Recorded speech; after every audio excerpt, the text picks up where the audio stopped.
When the pristine white sails of the Sydney Opera House proudly stretched themselves along Bennelong Point, few could have imagined that this artistic dream once brought the entire nation to the brink of crisis. From an initial estimate of just $7 million, the construction costs ballooned to an astonishing $102 million, a colossal amount that could have bankrupted Australia. Fiery debates, financial pressures, and fierce public opposition turned the construction of this masterpiece into one of the most dramatic chapters in architectural history. But how did such a turbulent project become an eternal symbol of Australia? Let us start from the point where everything seemed destined to collapse. In 1957, Jørn Utzon, a talented architect from Denmark, dared to dream of the impossible, a grand opera house with flowing curves like wind-filled sails. No one believed that such a design could be constructed. Yet, 14 years later, the world witnessed a wonder brought to life with 580 concrete piers and 1 million self-cleaning tiles, where technology and artistry blended perfectly. Each evening, as the lights in the concert hall begin to glow, its 2,679 seats gradually fill with souls yearning for art. The lilting notes of violins in the Joan Sutherland Theatre stir the hearts of 1,507 audience members, while the Drama Theatre whispers its poignant tales to 544 spectators. This is not just a theatre. It is a place where artistic dreams take flight. Beneath its towering 67-meter arches across an area of 4.4 acres, or about 1.8 hectares, 1,500 performances each year take audiences on an emotional journey. From soul-stirring operas to enchanting ballets, from timeless symphonies to contemporary plays, each performance is a new story, a unique experience. However, few know that behind such a magnificent artistic landmark lies a story as dramatic as the performances held within.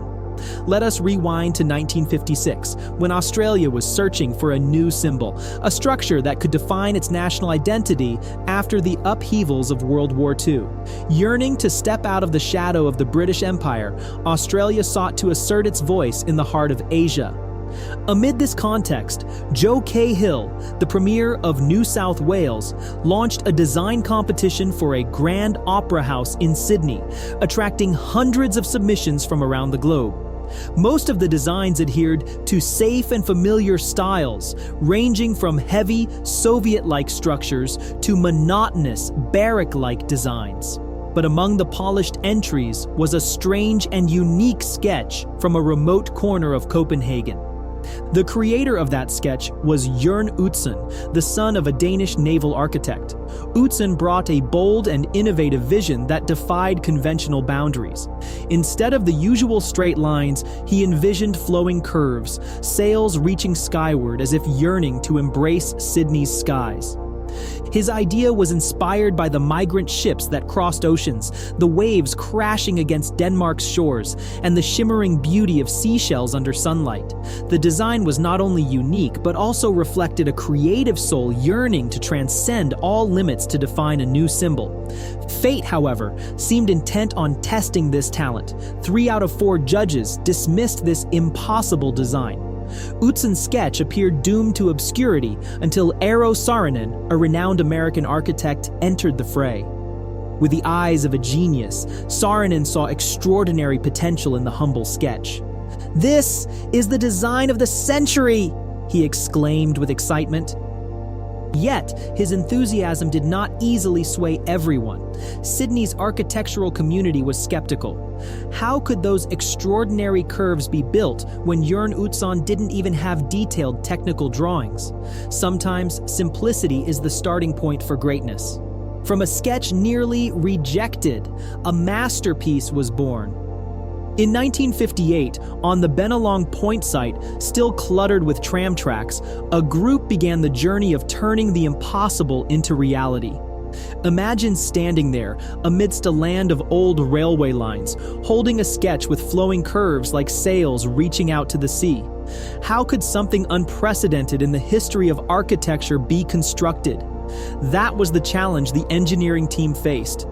The answer lay in a groundbreaking idea: building the opera house as a giant skeleton. Each sail was formed from prefabricated concrete pieces, like a colossal jigsaw puzzle. Inside these hollow ribs, a network of steel cables ran like veins, giving strength to the entire structure. Utzon, with the mind of an artist, issued a seemingly outrageous demand. No technical detail could disrupt the beauty of the sails. No ducts, no wires, no vents. Everything had to be concealed like secrets buried within the building. The engineers achieved this, creating a hidden technical system within the ceilings and roof. The roof itself was another artistic marvel. The tiles, specially ordered from Sweden, were not just construction materials. They were mini works of art. Under Sydney's sunlight, they gleamed like shimmering fish scales, but were actually crafted from two subtle shades of off-white, evoking the elegance of cotton sails.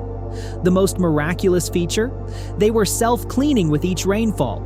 Even the drainage system was designed with exceptional elegance. Instead of conventional gutters, rainwater flowed through meticulously calculated gaps in the concrete panels, cascading straight into Sydney Harbour like miniature waterfalls on rainy days. From 1958 to 1963, Bennelong Point became a vast laboratory of creativity. Each challenge presented an opportunity for innovation, each seemingly insurmountable problem an invitation for groundbreaking solutions. Gradually, from the ruins of an old train station, an architectural wonder began to rise. But in the history of architecture, great wonders are often born from tragedy. The Sydney Opera House is one such story, a place where an initial budget of $7 million turned into $102 million by the end, leaving behind a trail of controversy and tears. In 1965, as the white sails were still taking shape on Sydney Harbour, Robert Askin became the Premier of New South Wales. With the practical mindset of a manager, he faced two pressing issues: a budget that had skyrocketed and a construction timeline that dragged on endlessly. The weight of these problems fell squarely on Utzon's shoulders, the man trying to transform his perfect curves on paper into a reality. 12 design changes in 6 years, sighed government officials. 10 years of delays, complained taxpayers. 102 million instead of 7 million, lamented the state treasury. In this suffocating atmosphere, Utzon, weary and helpless under immense pressure, decided to shut down his office and leave Australia. He abandoned the unfinished project with a vow never to return. Utzon's departure caused an uproar in Sydney. Crowds took to the streets, holding signs that read, "Bring Utzon back," amidst chants of regret. But how could they persuade a man who was exhausted and crushed by overwhelming expectations? After Jørn Utzon left, Peter Hall was tasked with completing the Sydney Opera House. He redesigned the interiors, optimized acoustics, and finished the project. Yet continuing such a grand vision without its creator was like a symphony without a conductor. Each brick laid down carried a sense of regret, like an unspoken apology to the one who had left. Amid the challenges, a legendary story emerged.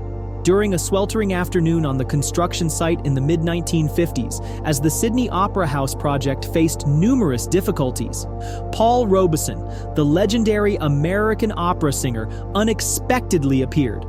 Without an entourage or any prior announcement, Robeson stood among the workers and sang heartfelt operatic melodies.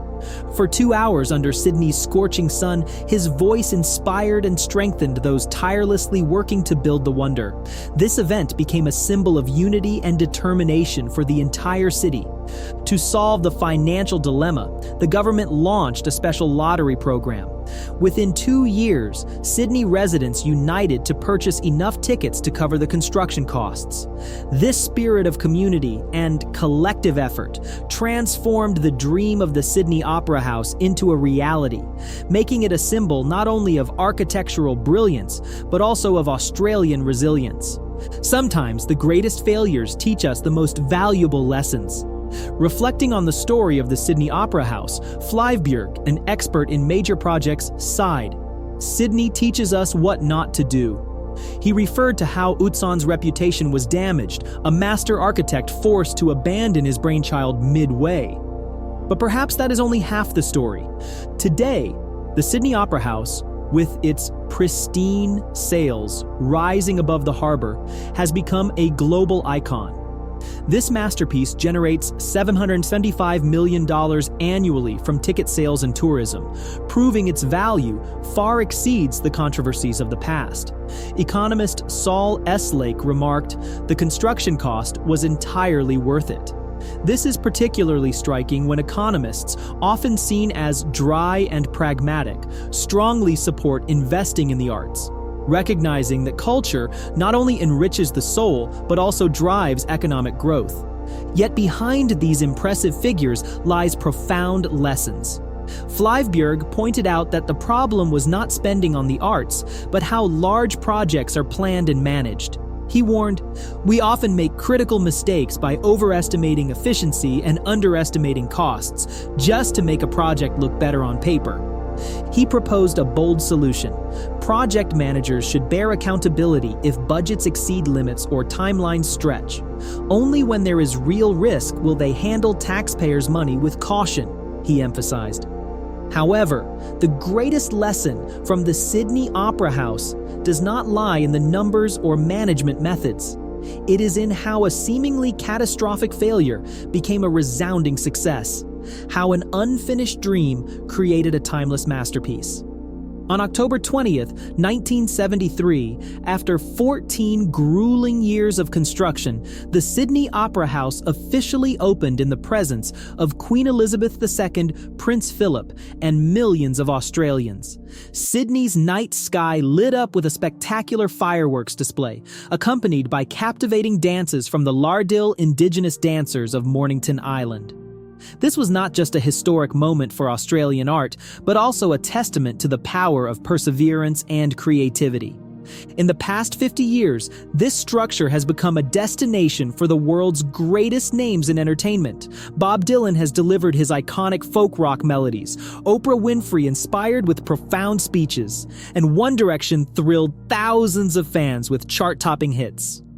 Notably, October 1990 marked a historic event when Nelson Mandela, after 27 years of imprisonment on Robben Island, chose the Sydney Opera House for his first public speech before 40,000 people.